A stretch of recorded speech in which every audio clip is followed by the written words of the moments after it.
Hey, and what's up? Good afternoon. It's another beautiful day. Man, it is hot outside. I'm not going to complain. Not going to complain. Well, man, it's good to be back. Welcome to the Unmitigated Truth. We have an exciting show lined up today. This is one that everybody should be paying attention to. We are going to talk artificial intelligence and our future, innovation, infrastructure, and inclusion. So sit back, relax, let's get going with the unmitigated truth. Let's go.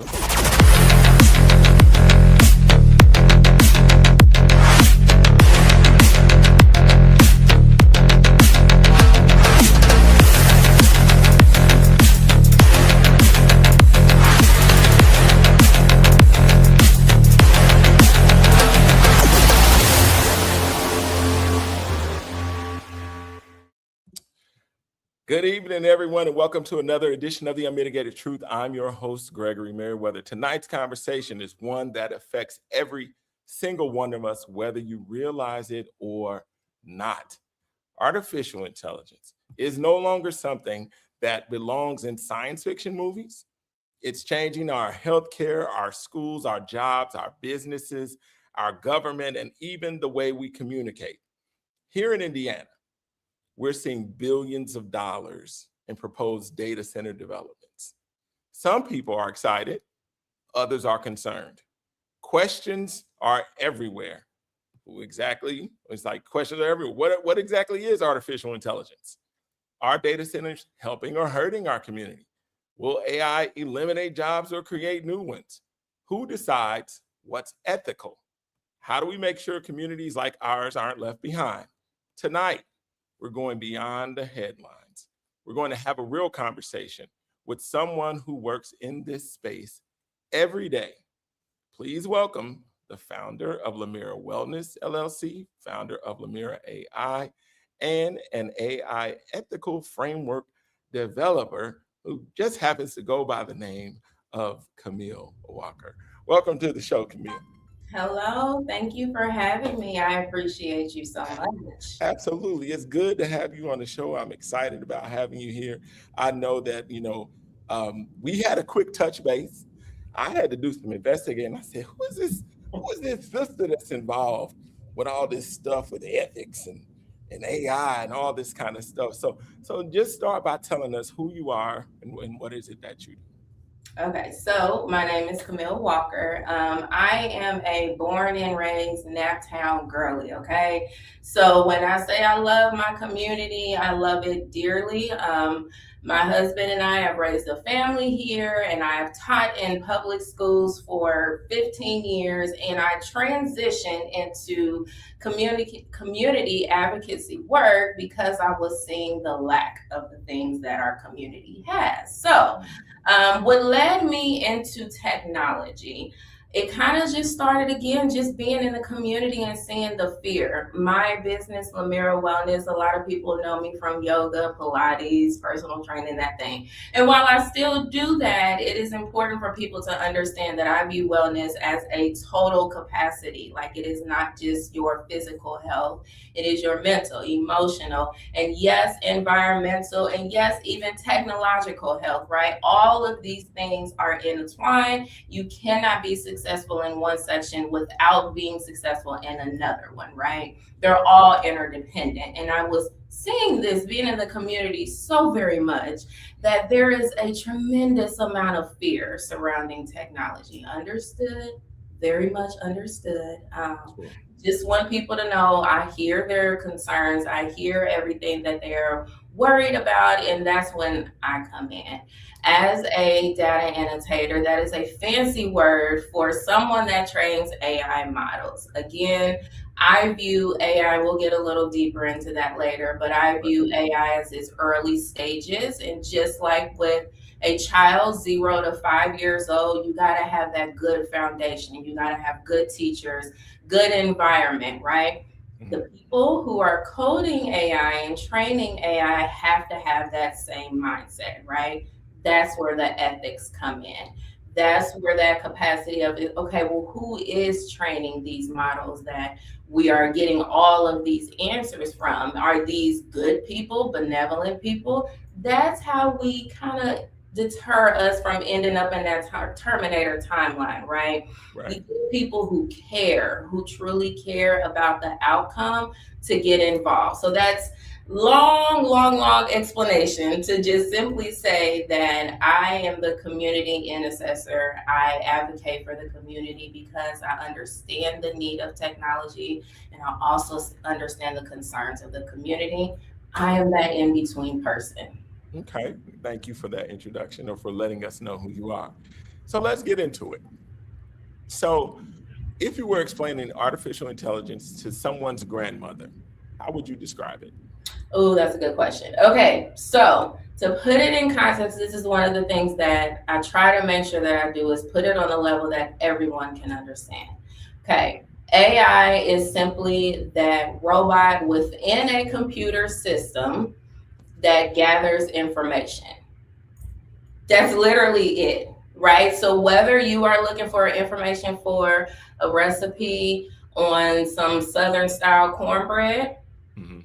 or you're looking for help on how to write an email in a professional manner, right? It is a tool that we use to gather information. It is not the only primary source of information. It is simply the tool to gather that information. Okay. So, it's the tool to gather information. Okay. I'm clear on that.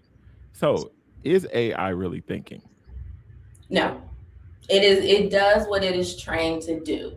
So we have not reached that singularity point or anything. So we don't have to worry about AI having a mind of its own. It Right. is solely a representation of the thoughts and the ideas of the people behind it that is training it. That is why you can go to different AI models and get different results because it depends on the company and the people that were behind the closed doors coding it essentially. The Mhm. people who code it are the ones that tell the AI machine how to think. Ah, okay. Which kind of led into my next question was, can AI replace human intelligence? No, Okay. Why do you never. feel that way?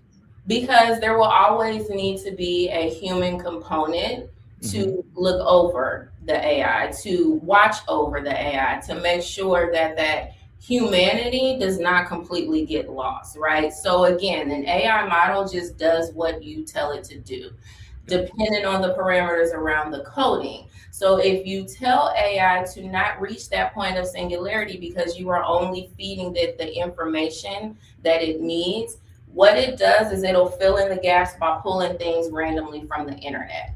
Okay. Okay. And the Hmm. internet is not always a reliable source because you don't know what source that information is coming from.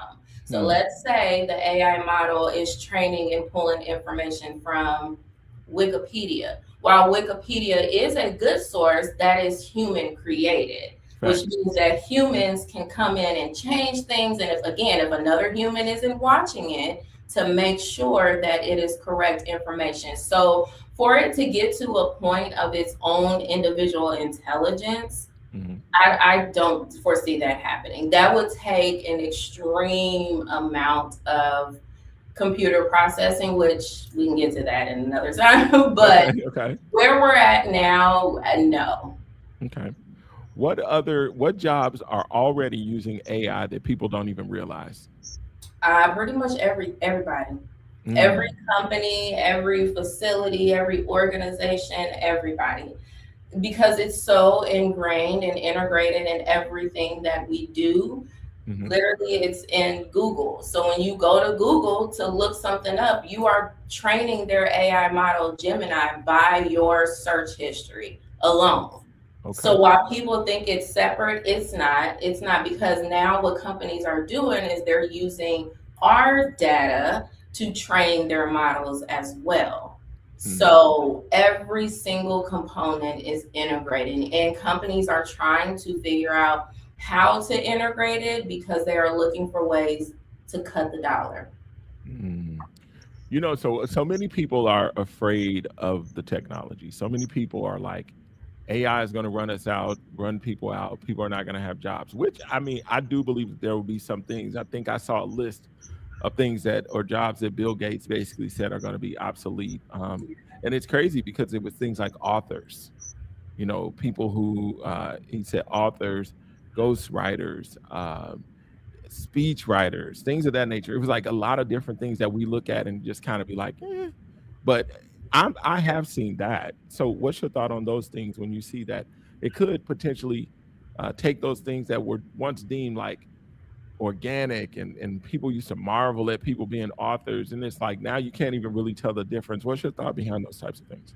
Yeah, so that is the component of what the work is that I do.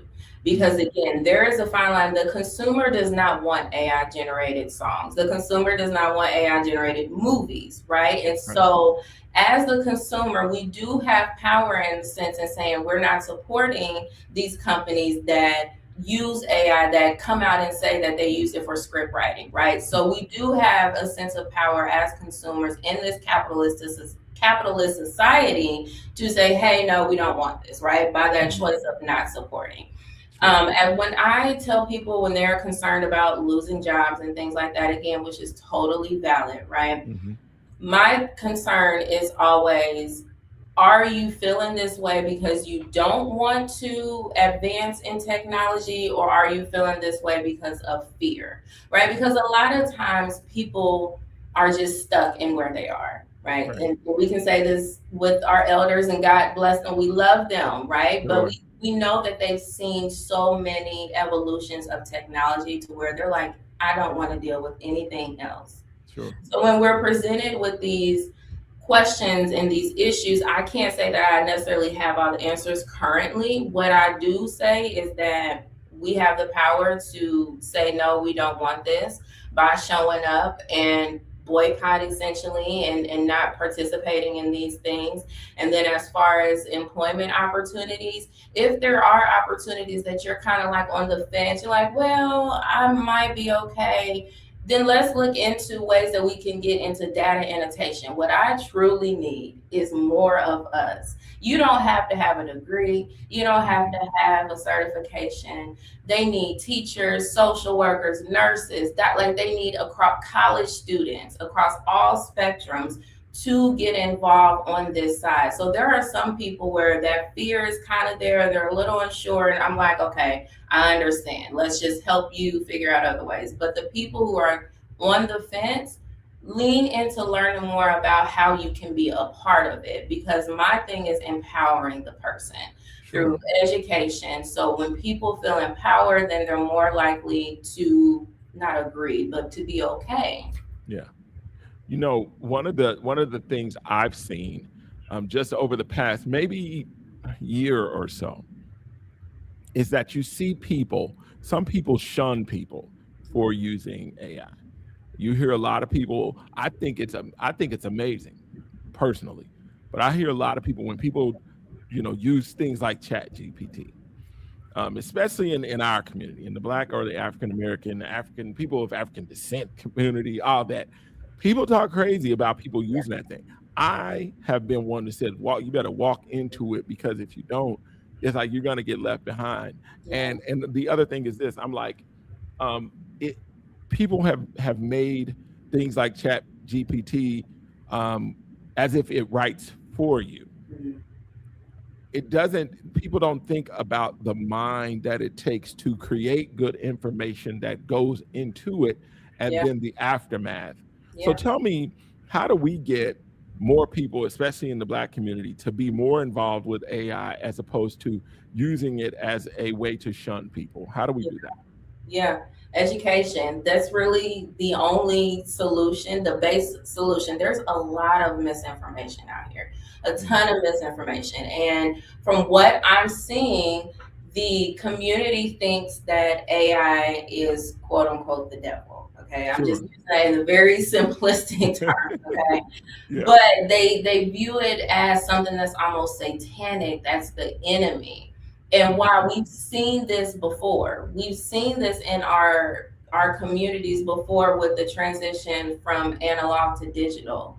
We've seen this before from the transition from horses to cars, from trains to planes. Like we see it. We see Yeah. it. And my thing is we just got to get over it. Technology is going to progress. This is human evolution. We want to progress as humans in general, because if we stop progressing, then we're useless. If we just say, well, we've hit our maximum, like, Yeah. no. So Yeah. humans have to evolve past the level that we are at so we can get some solutions for some of these problems that we have, right? Yeah. And so getting our community to understand, invest in it, and not your dollars, but your time and your energy in learning about it so that you are taking a part of it at the beginning stages.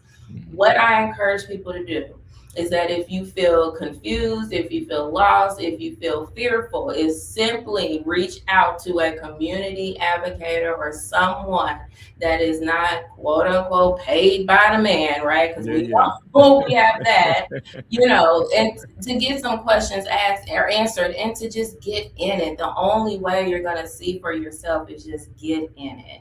I agree. I agree That's 100%. really I, it. I think that we have, especially in our community, we've been left behind in so many situations. And when I say left behind, I mean there have been movements and things that have taken place, some things that we could have.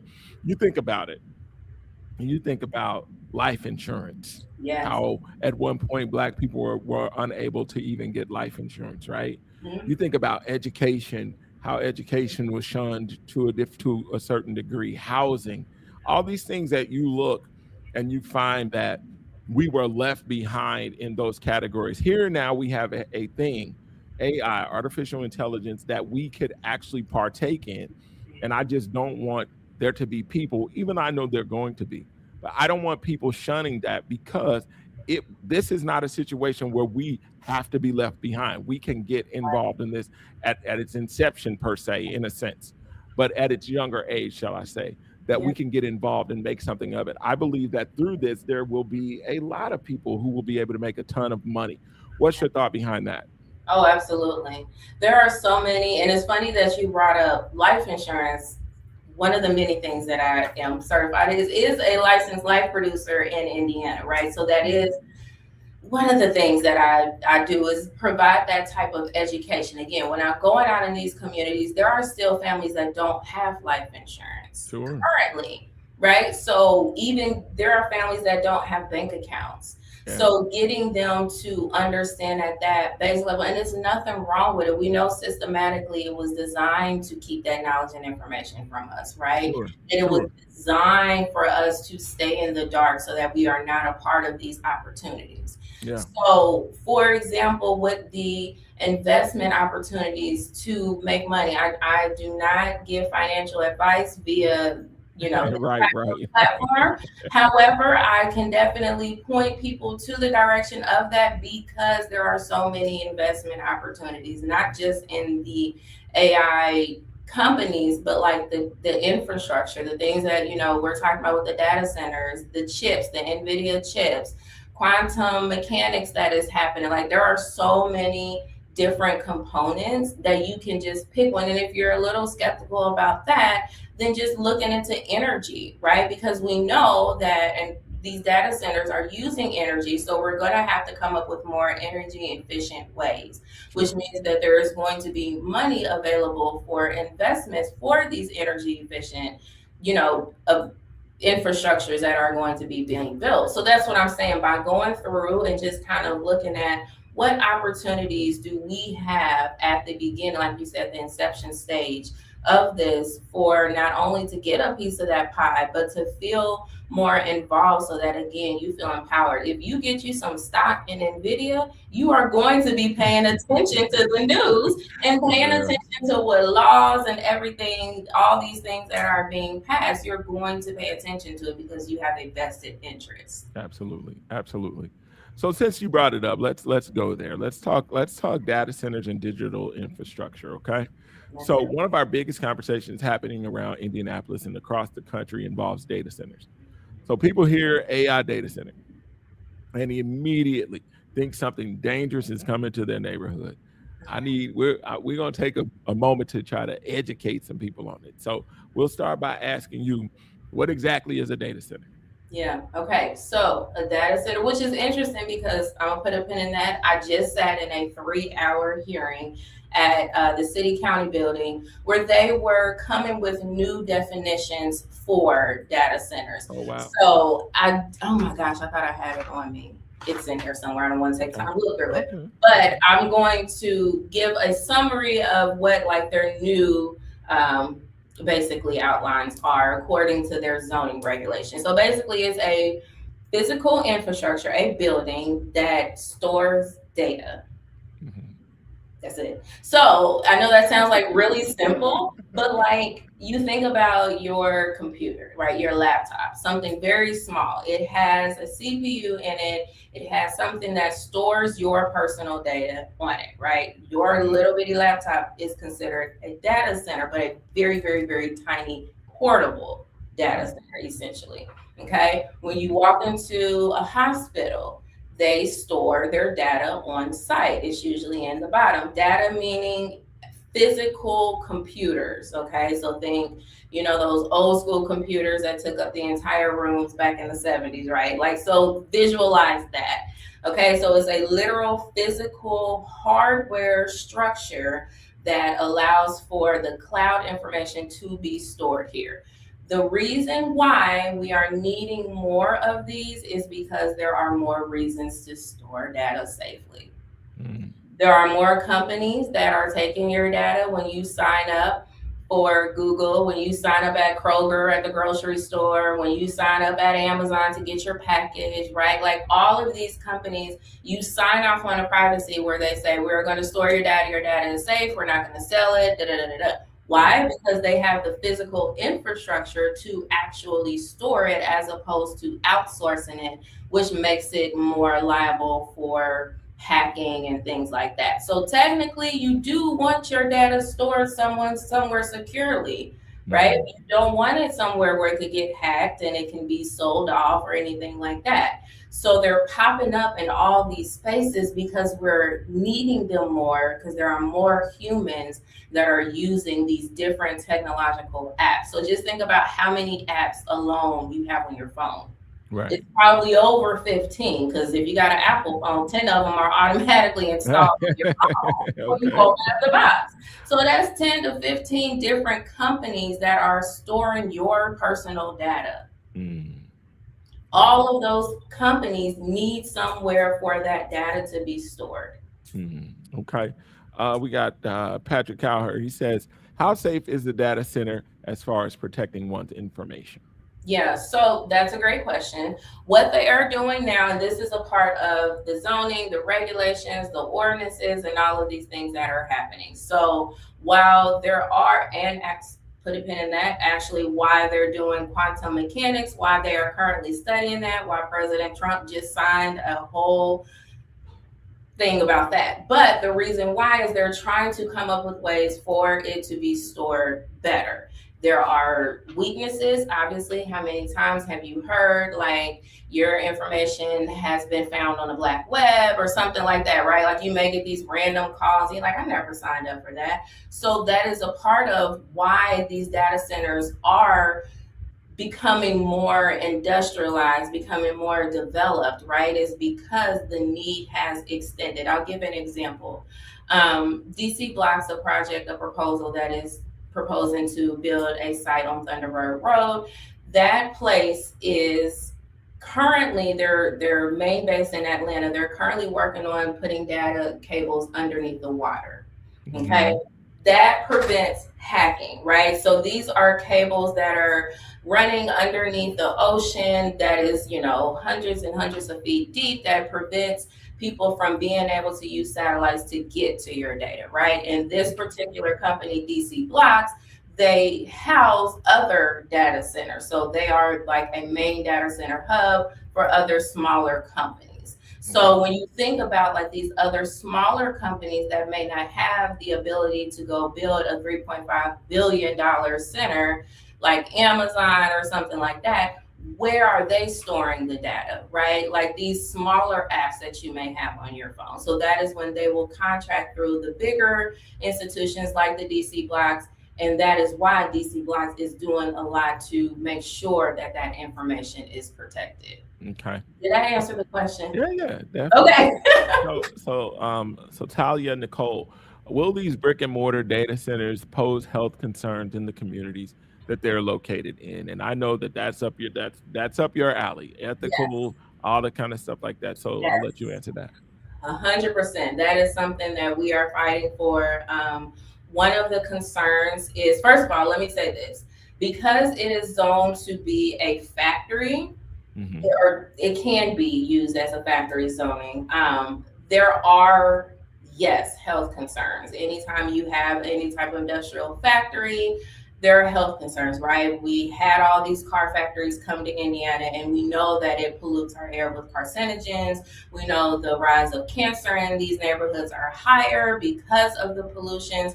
So this is all valid. What I will say is, right now there is not a lot of study about the long-term effect of the data centers, simply because these hyperscale and big infrastructures have not been in existence for over 10, 12 years, right? So we don't have long-term studies for that. So I want to make sure that I'm clear with that. However, in other cities, for example, Iowa has a very large digital infrastructure. They already have mega centers there.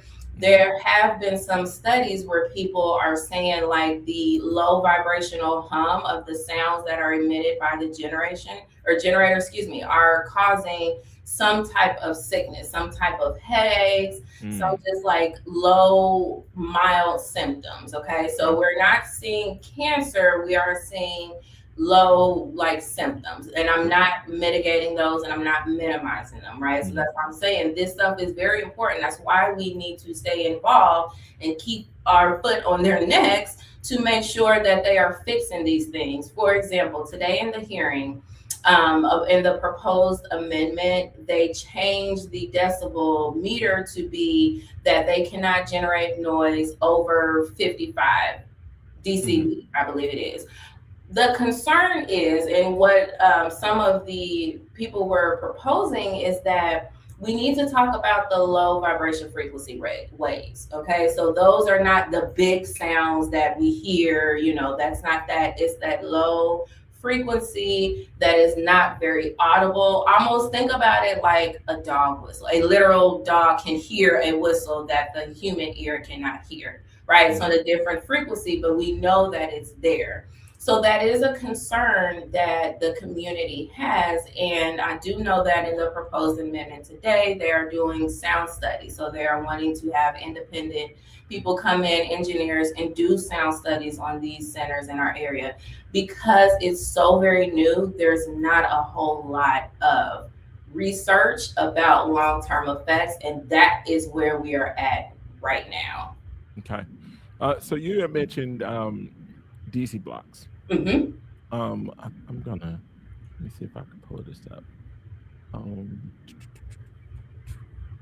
want to get your thought on this. Mm-hmm. So I think this is.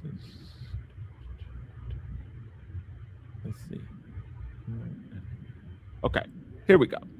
So when you see this is DC Blocks. This is dcblocks.com, Indianapolis Data Center, and #community. So when you see this, and it says our commitment to the community, as the Indianapolis project advances, DC Blocks will continue engaging with Warren Township residents, Marion County officials, local labor representatives, business organizations, and community stakeholders to understand priorities and identify ways the project can provide long-term value and growth.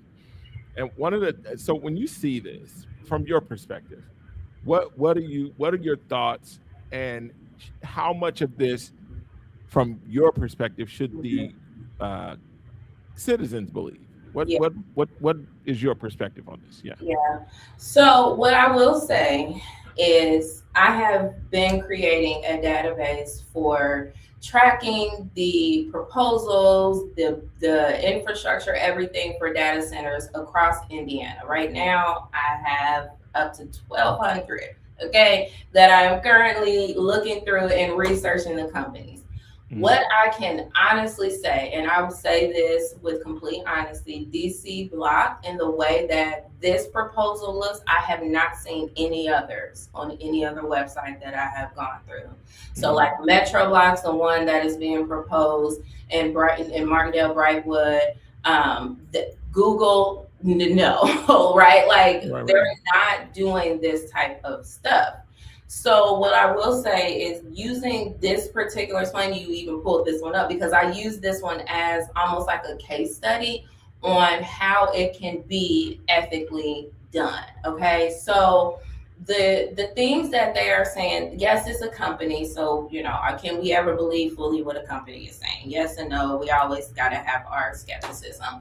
But when we're looking at like the actual contracts and the things that they are proposing to do for the community, if people stay involved, if the community stays on their neck about it, this could benefit the community in a lot of ways. Now, mind you, my office is located on the far east side. I'm currently sitting at P30 doing this interview. So I am ride or die east side girly. Okay. So this falls right within my area. So I'm very much paying attention to this. The things that they are proposing to do are exactly what we need to hold these other companies accountable for, right? The way that I think it should be done is these, not even just this particular company, but providing community education, right? Providing classes, education, what we were just talking about, just understanding the basics of computer. So offering for the community free computer classes, computer science classes, once a week after work. By the end of that, you got a certification you can put on your LinkedIn page. You can give it to your job, right? But it's free, accessible for multiple reasons.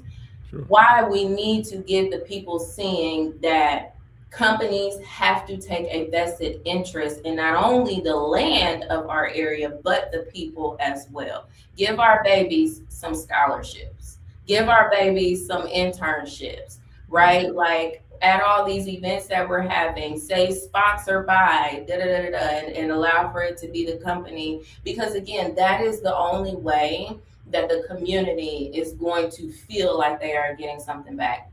65 jobs once the site is built, and that's not benefiting the community. What about the other thousands of people that are around? But if we're offering classes where they know they can come once a week, and by the end of the 6-week course, they get their certification and all these things, right? Like then there's that incentive. Sure. How many people do you believe, like I know that I have seen a lot of community meetings for these data centers.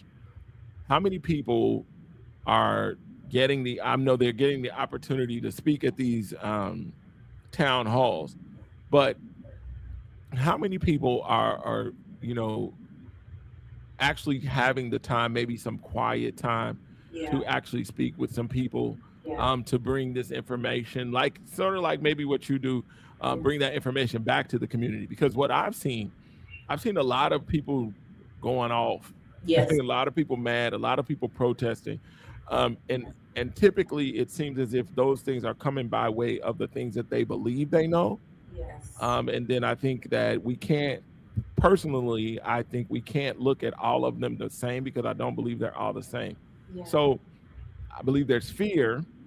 And how do you, if they're not being able to speak to those people directly, and maybe you are, how do you get those? Are you playing conduit to basically take the messages from them to the community and from the community back to them? 100%. It's funny because I'm currently on live on TikTok right now doing that to my community. That's why I've been looking over, because I've been explaining to my community on social media, things like that, what's going on. But yes, that is exactly what I consider myself, as an intermediary person in between. That brings the information from, that digests all of this. Because who wants to sit and read this? This is just from today, the hearing today, right? These are notes. And while it's important, a lot of this is like, these are community notes. So these are things that the actual community posted on the website for them to read. So yes, I take what the community says. Conversations like this, I'm trying to be as present as possible so people know that there is someone out here like that. Because a lot of times people don't even know that there's someone like me that exists that Yeah. is on the back end fighting for us. So I always, when I go into these meetings, they're like, "Are you a lawyer? Are you for? Are you against?" I said, "I'm nothing. I'm No, I'm neutral. just I'm here. independent because I'm here for my people. But Sure. I also want the economic development for my city, for my state. I want the progress, but I need my people to be informed." So yes, Sure. I give all that, take that information, digest it down in a very, very, very tangible way. And Sure. I typically post it on social media. So I'll do videos that are 3 to 5 minutes long because people don't have the attention span for anything longer than that. So Sure. Yeah. Yeah. We definitely need that. education is the main combative force that I can say, because Yeah. what I see is just a lack of education. It's nothing wrong with that. This is Mhm. new. So your level of education and understanding of this issue, of this circumstance, is totally understandable. I don't care if you don't even know how to send an email. Let Mhm. me come talk. Let me talk to you about it. Yeah. As an advocate in so many ways, but not in this way. You definitely got me on that one. Um, I find it very tough because one, people believe that certain work is getting done by certain advocates. Yeah. Typically, I'm sure you're learning that most of the people who say that they advocate are nowhere near, they're not near the fire.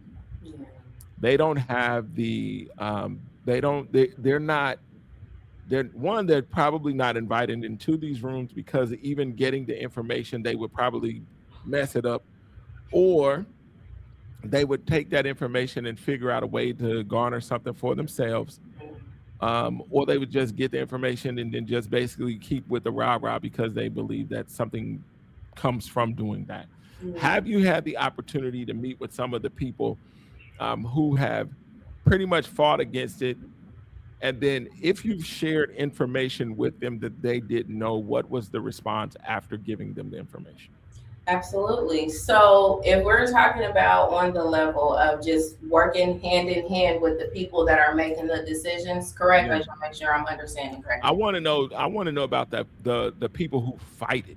I want to know about the Oh, community people who are out here fighting and going in these meetings, oh and yeah, people are trying to give information, but yeah, there are people who just don't want the information or don't believe it. How do you move around that and try to educate the general public when there are so many people who are taking information that may not be the truth and running with it anyway? yeah, and that happens a lot. Okay, because when I go to these spaces, there are a lot of people that are fighting against it. So again, I'm always listening. Just tell me your stance. Tell me about how you feel about it first, because I want to Mhm. hear your reasoning and understanding. And I'm never going to tell a person they're wrong or anything like that, because again, what you believe is what you believe. Okay, Yeah. I just provide the facts, You're and then better than me. we'll see who's better, right? Like we'll just Sure. judge that, because again, I meet people where they're at.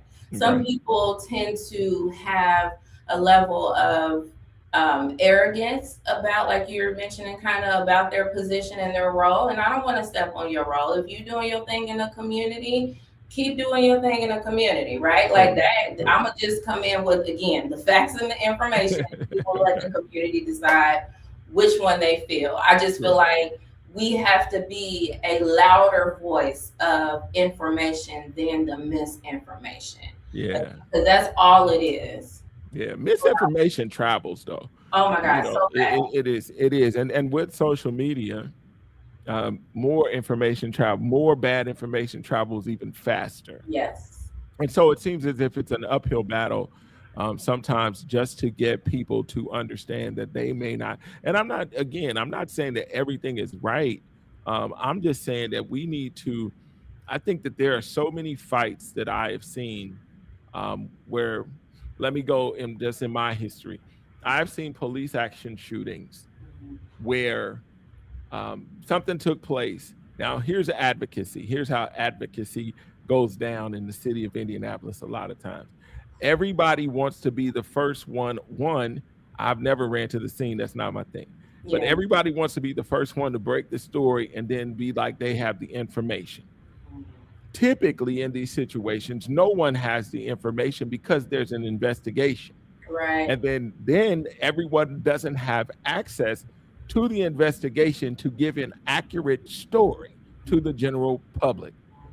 When they do this, a lot of people run outside prematurely in a lot of cases without knowing what truly happened.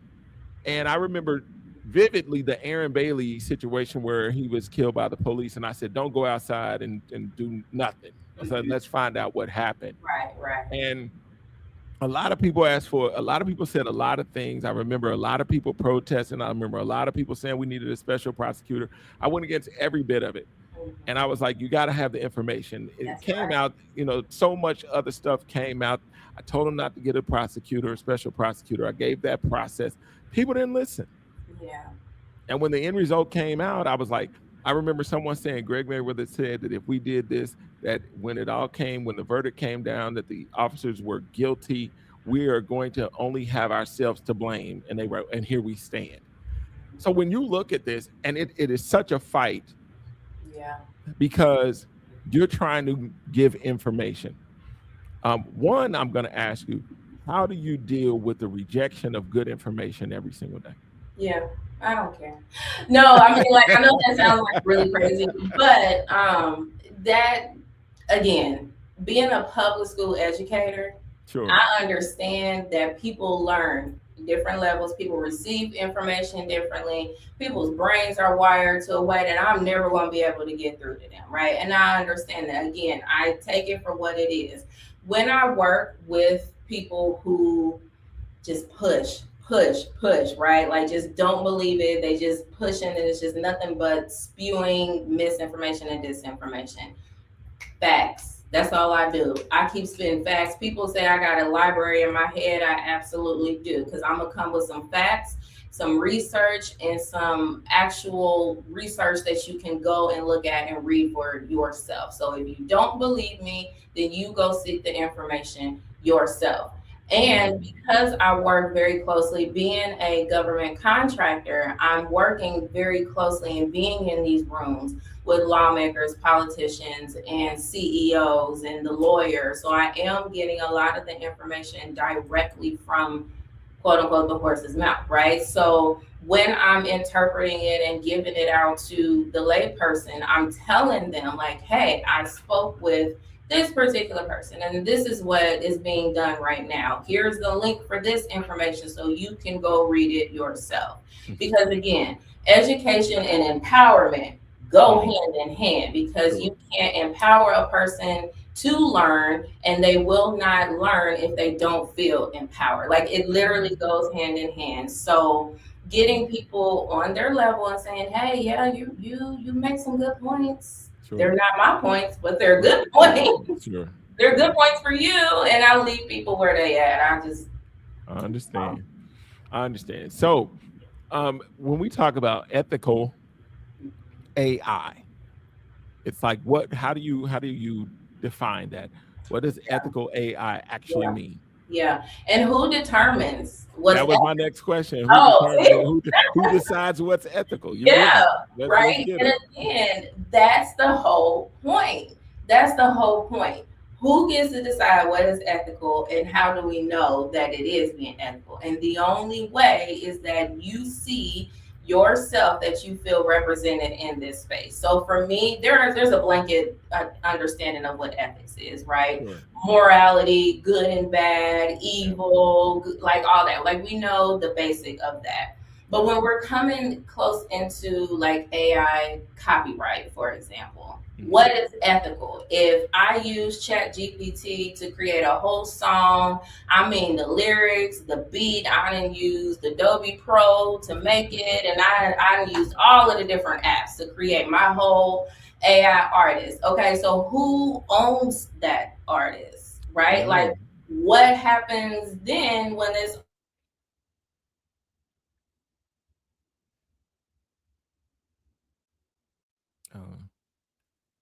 she should be able to chime back in. We'll see what happens. So I'll wait. I guess she may have lost some. I see a question on, we are told data centers will affect energy consumption. Is that true? We did have the guest from DC blocks on at another point in time, and they did state that there would be some energy costs. But I do believe that they said that they were doing something with their structure in order to kind of mitigate or take on some of those. Let's bring her back. All right, you I there? am so sorry. It's okay. It happens. It's happened. We're live. It happens. Can you hear me? Yeah, we can hear you. Oh no, I don't know We what's can. happening. I can hear you perfectly. You good? Yeah, she must have got a call. We I can. apologize.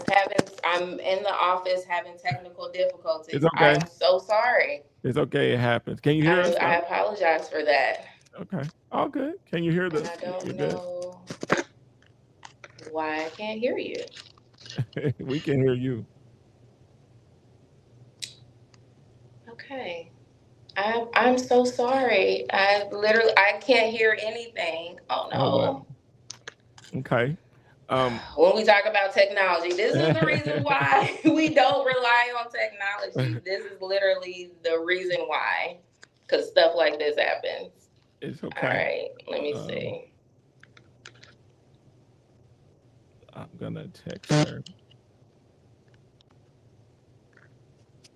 and come back on. Okay. I'm So we'll see looking what. at it. It says it's on. It's all good.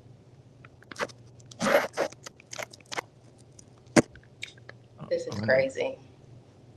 Can you hear me? Oh my God, you can. That's hilarious. So I can hear you, I can see you, or you can hear me, but I can't hear you. Yeah. So yeah, just she can reset. If she gets my message, we'll let her reset and come back. Let's do that. So what we'll do, we'll um we'll let her go out and then we'll bring her back on. So anyway, here's the reason for having this show or this particular topic. The reason we're having this topic is because one, data centers are going they're coming. We've had a ton of them, and more are coming. You've got some big ones. Meta, that's in Lebanon. That's a very very big data center. The challenge in all of this is one, what is it going to do to our pockets? People are concerned about that. People are concerned about what is it going to do for our health. The other thing is people are concerned about what is it going to do for jobs. So, and it's in tiers. Let's be real. It's in tiers. So if I look and I don't know, in my latter years, am I truly that concerned about living to be 100? I'm probably not. Some people may be. If I'm in my working years, am I concerned? Absolutely, because I'm looking at this and I'm saying, what's happening with my job situation, especially if I'm in a job where I can actually see where AI is pretty much kind of moving me out the way. The other part is from a health perspective, from younger people. I'm like, younger people, babies. I saw Patrick Cowherd ask about pets. So you've got a lot of situations where a lot of people are looking at that. Okay, I think I got Camille back. I think Can we you? got her. Can you hear me? I can hear you. All right, Camille's back Oh again. my God. I'm so sorry. Listen, I'm a pro. You ain't got to ever worry about that. We keep it moving. Listen, I heard it because I hopped back on Facebook. I was like, okay, let me figure this out. Nah, Okay. I'm glad you're back. So I'm gonna ask you. We got a few minutes. Yeah. So we were talking about who decides what's ethical. Yes. And then the other thing I want to ask is how do we reduce bias from an Yeah. AI perspective? Yeah. So, okay. So going back to the ethics, and I'm going to just wrap that up. Okay. Again, with it being early stages, beginning stages of all of this, the AI ethics are still very muddy. Okay. So I was using the example before it cut off on me. I was using the example of creating and generating an AI artist that is now a #1 Billboard artist, right? We know even Timbaland is doing it. Timbaland just signed an AI artist. Mm-hmm. So when we're talking about like who owns the product of what you're creating, That's where we have to be careful, because again, when you or anyone goes into ChatGPT and they make a flyer or a logo or whatever, if you download that on somewhere else, it's going to say property of ChatGPT. It's going to say AI generated from ChatGPT, which means that ChatGPT owns it, okay? Unless you do something like their business membership, then you own the property. So that's where, again, things like that get muddy. If you own it, own the company or the things that are coming out of it, and if that is something that is in, that's why you gotta read them privacy. That's why you gotta read. That's why. Deep. Yeah. So Because a that's lot of the people don't only know that. way. I didn't even know No. that. Yeah, that's the only way, because again, when I was working with Google Gemini, and I'm no longer contracted under them, so I can talk about this, but they literally made me sign an NDA and everything because of the work that I was doing was getting involved so much on people's personal things. And then obviously, like me being a contractor, I wasn't seeing details of individual people, but I would see what people are going and asking Gemini, give me a list of the restaurants in this area or whatever, right? Or when it comes to things like receipts, making sure that the receipts are accurate, that AI didn't mess up and things like that. So again, when we're talking about ethics, ethics come from the people. It literally comes from the people. The people determine what is okay and what is not. If we look at an example of Grok, okay, with X, Elon Musk, chat that he developed.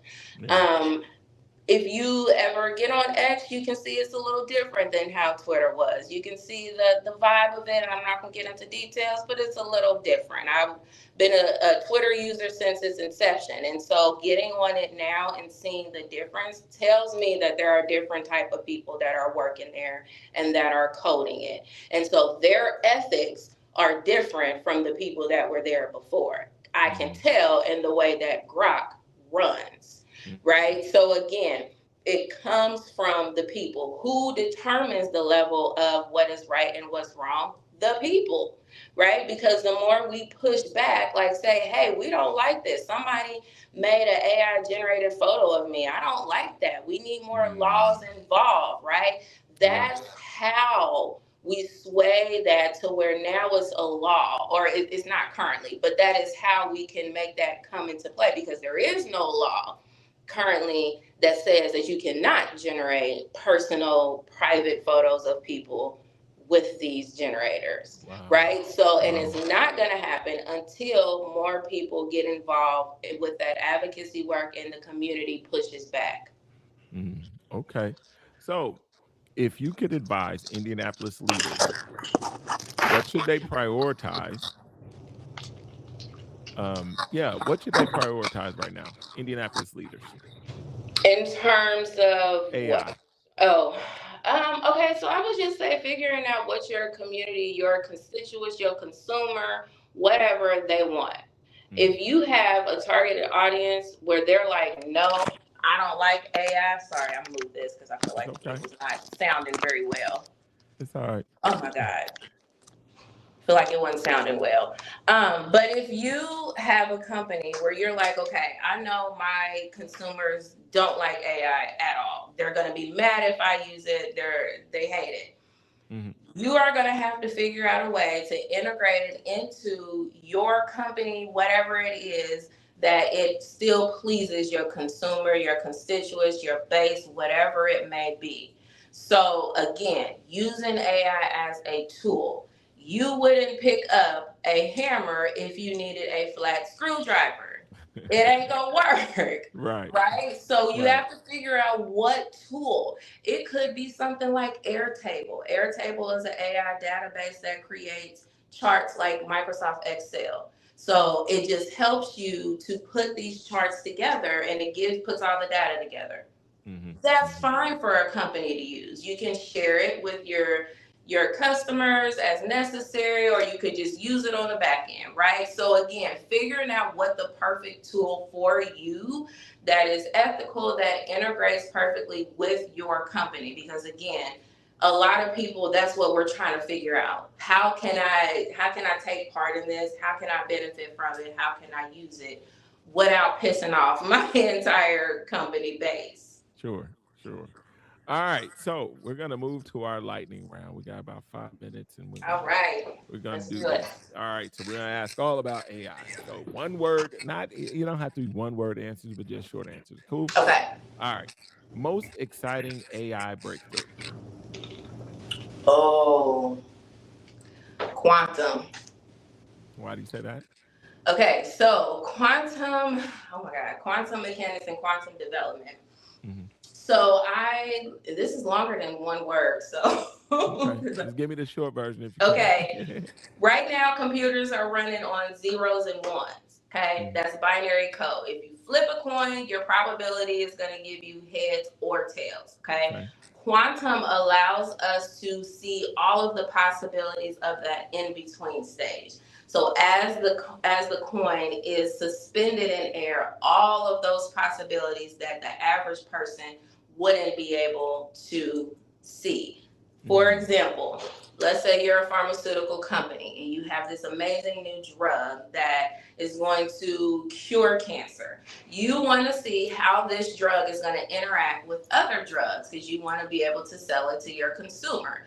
Being able to use quantum mechanic development will allow for these computer systems to run it all at once. Whereas it may just individually run under a normal CPU system, it takes longer. So quantum development allows for the possibilities to be endless of the research, again, the information that is available to us. Oh, wow. Okay. Yes, that's very exciting to me. What's the biggest AI myth? Oh my God. One word. Or short answer. That it is going to bring the apocalypse. Okay. What's the most underrated career? Currently, Mm-hmm. currently with AI or just in general? Yeah, currently with AI.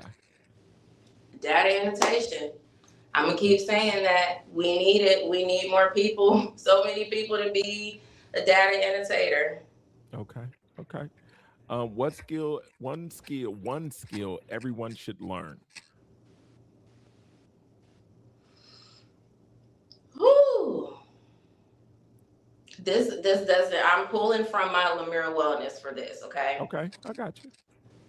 Regulating your autonomic nervous system. I need people to learn how to calm down. It sounds so simple. It really does. And again, this is the Lamira Wellness component, but you cannot think when your brain is firing too fast, when you're overstimulated, when those hormones are pumping, right? You cannot think logically. This is why we're seeing so much fear, why we're seeing so much anger, why we're seeing so much pushback, because people are not calming down and breathing in through their nose and out of their mouth. So that is literally one of the things that I teach. See, I went into that yoga mindset because that is so important. Like, before we even start having these conversations, like, where's your mental at? Yeah. Can you handle it right now, right? Are you stressed? Are you overworked? Are you exhausted? If that is the case, we can't talk because you're not going to hear anything I have to say about AI when your brain is frazzled. I agree. One book everyone should read. Period. You could just say it. I don't care if it's AI or not, but one book everyone. Okay. Oh man, The Purpose Driven Life. Okay, who's that by? You know? Gosh, it's an old book, and I'm gonna misquote it. Okay, I'll take Purpose Driven Life. Look that up though. That's a good one. Okay, Purpose Driven Life. I make my kids read that too. Okay, what excites you most about the next 10 years as it relates to AI? Oh my gosh, the possibilities, the development, the opportunities that I see for our people, integrating it healthy into our lives, and just being able to live that life of more of ease because we have this technology available. I love it. So I'm going to ask that. I'm gonna ask. I should know the answer. So are you coming back? Of course. All right, because we got a lot to talk Yes. about. Because I really want to talk about Lamira from all the other perspectives as well. So we definitely got to get you back. So Yes. I'll give you the mic and just give you some final words. Go ahead. I appreciate you, for starters, for creating this platform to allow for us to have this conversation. It is very much so needed. Again, I'm here for the people, okay? So, in whatever capacity I am needed, I am here for the people because I need my people to be safe, happy, and healthy because that is the only way our community will grow and thrive and be successful that I know we can be. So, I just need to make sure that my people are okay. Awesome. All right, Camille. Well, I'm going to be in touch with you so we can get you back on here so we can have we can chop it up a little bit more. So thank you for coming. I appreciate it. I'll be in touch soon. Thank you so much for having me. I appreciate you. All right, Camille. Thank you. All right, everybody. That was Camille. She was a great guest. So listen, let's do it. So tonight wasn't about convincing people to love artificial intelligence. It was about helping people understand it. Knowledge removes unnecessary fear. Information creates opportunity, whether we believe it or not. Whether you're excited about AI or skeptical about it. One thing is for certain, AI isn't coming, it's already here. The question is whether we'll help shape it or simply react to it. I encourage everyone watching to continue learning, ask questions, stay curious.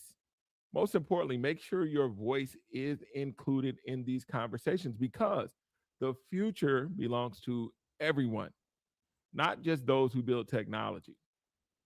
Uh, so I'm just, thankful for Camille coming on.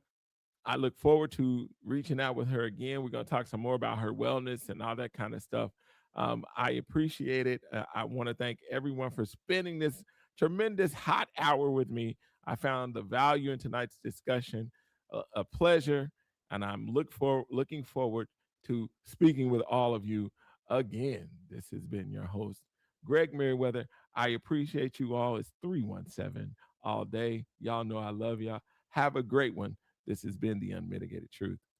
Peace.